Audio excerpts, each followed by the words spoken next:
Therefore, since the promise of entering his rest still stands, let us be careful that none of you be found to have fallen short of it.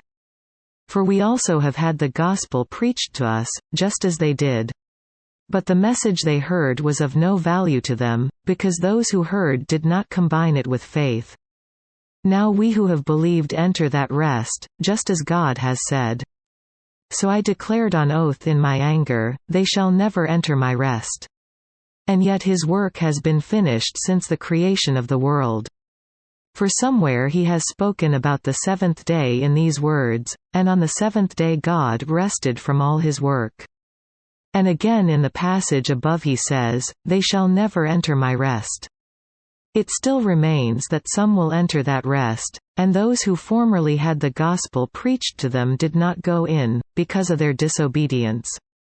Therefore God again set a certain day, calling it today, when a long time later he spoke through David.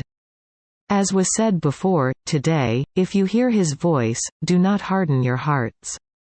For if Joshua had given them rest, God would not have spoken later about another day. There remains, then, a Sabbath rest for the people of God.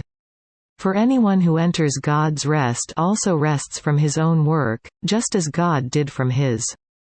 Let us, therefore, make every effort to enter that rest, so that no one will fall by following their example of disobedience.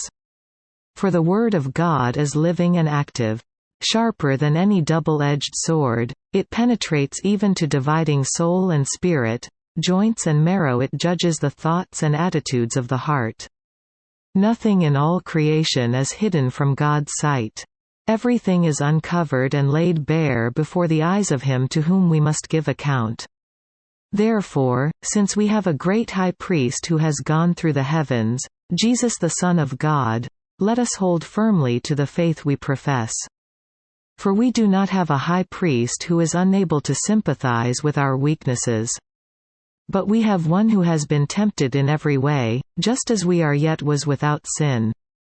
Let us then approach the throne of grace with confidence, so that we may receive mercy and find grace to help us in our time of need.